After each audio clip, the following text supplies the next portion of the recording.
Hello, this is Matthew Chan and Martha Leverett. we are here to do another video. And in this video, we're going to talk a little bit about my background. Not so much to brag about all the things I've done, but to give you kind of an idea what I bring to the partnership and to the business, and what we can do for you, how my experiences can help you. So, Martha, I think prior to us preparing to do this, I have not really talked that much about my early years. Yeah. And were you surprised that when I was talking about that, I could have fallen into the accounting track? Yeah, and didn't. Why? Well, I don't know. I think what it was is I'm going to tell the story kind of in sequential order, and somehow my jobs just kind of deviated. It took me off track. So it wasn't that I disliked accounting, but I just ended up going off on a different track. But and the reason why we're talking about this is, again, it's not to brag, but we really want people to know who we are, where we come from, and how we work. And I really believe that our past dictates or heavily influences the present. And so, anyway, I just want to spend a few minutes talking about my background. So really, when I was young, Martha, even before I was 18, I was dying to go make some money. Yeah. I didn't have that much money, and I hate, I hate asking for money. There was things I wanted to buy. So at a very young age, I learned about checking accounts and credit cards and, being responsible with money. So when I hit 18, boy, let me tell you, I started building up my credit, because I knew that's what I had to do, and I knew I wanted to get a checking account and a savings account. So when I hit 18, I went and made all that happen. Now, when I was 18, I also got a job at Disney. So working at Disney, they had a credit union, and they I can't remember what the name of the credit union is, and I still think it's there to this day. But the credit union provided a lot of great benefits to the employees, and one of them was favorable rates. But if you did get a loan from the credit union, they would automatically deduct it from payroll and everything. So it was really awesome. Yeah, you didn't have to fool with that. So I actually went, at an early age, just got a loan. I think it was like $1,000 loan, and not for any particular reason. Yeah. I just wanted to see if I could get approved for the loan. It was a low interest loan, and I had read that the way to build credit was to get a loan and just pay it back on time. Mm-hmm. So, that's really how it all started, with my interest in money and accounting and so forth. Now, having bumped around at Disney, I was working in the fast food business for a while. I eventually left, and I took some odd jobs. I think I spent a few weeks trying to sell a vacuum cleaner. Door to door? Yeah, and I spent, that was a little painful. I spent a few weeks trying to sell a water purifier. that was pretty tough. Didn't make anything. But eventually I found a job as a part-time hotel night auditor.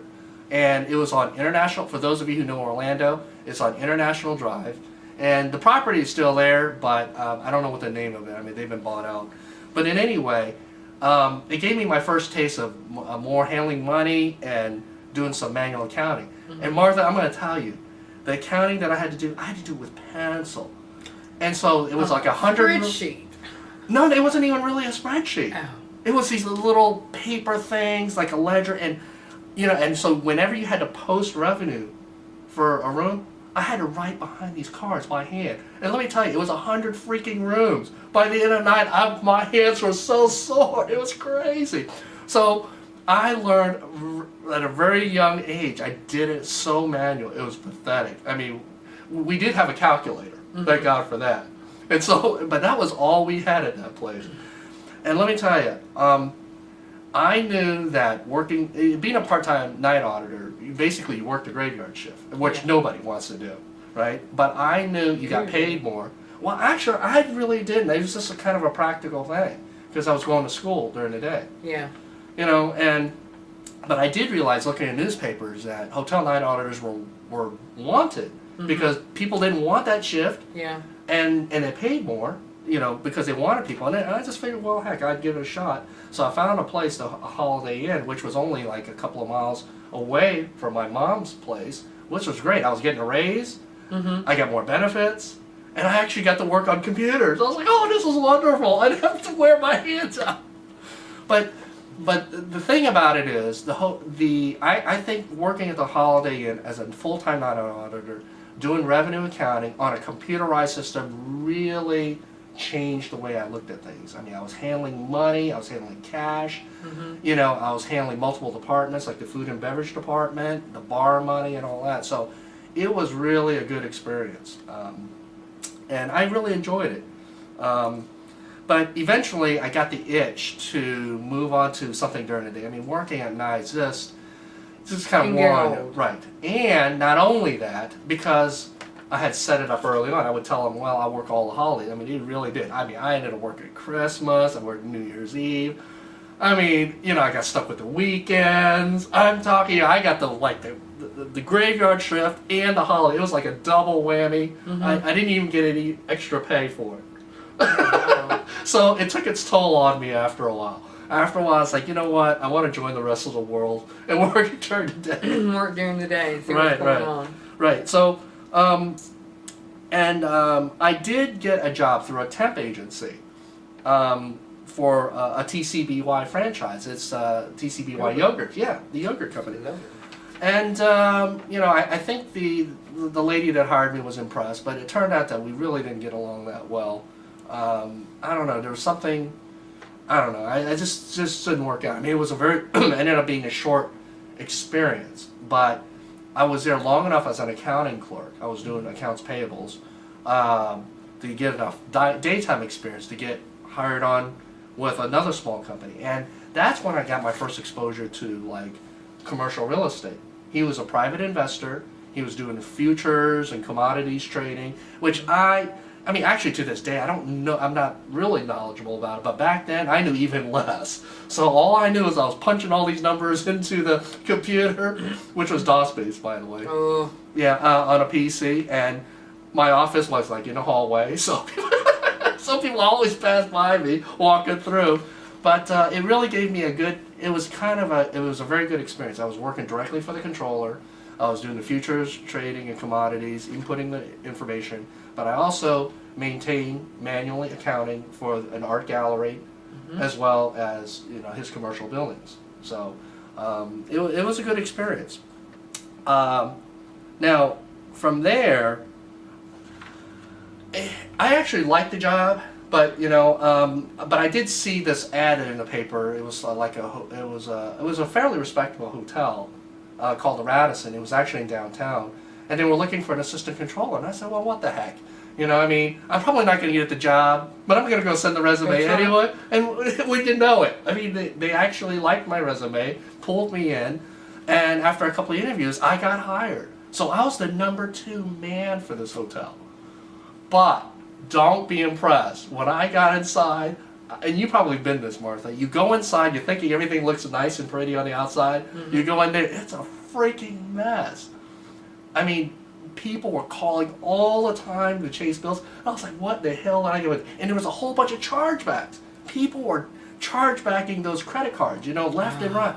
Oh my God. So the accounting was behind, they were in the middle of conversion. It was a crappy accounting office, although the rest of the hotel looked nice. yeah. It was crowded. It was terrible. And I gotta say, I had to leave. It was really bad. But you had asked me how I got off the accounting track. Yeah. This is what at the time that I broke it. And it wasn't even a conscious decision. I was just looking for a job.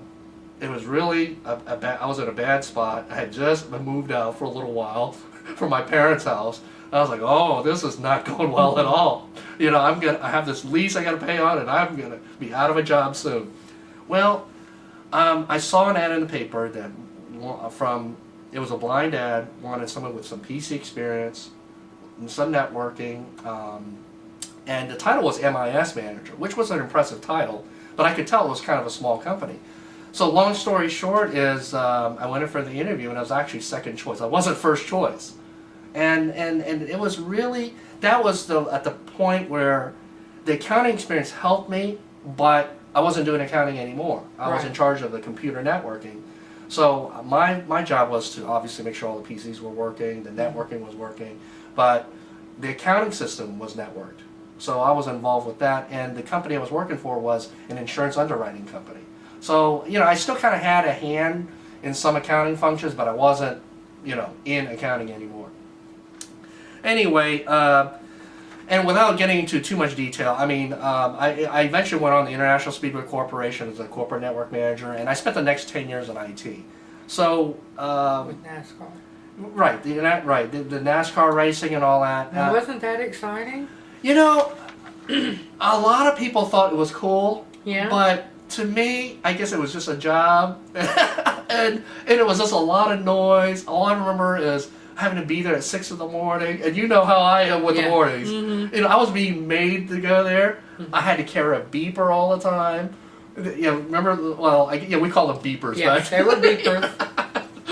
So, it was kind of cool. I took some photos, but after a while, it just kind of wore on me a little bit. During race times, it's like, oh God, can I go hide out? Oh, I'm so man. tired.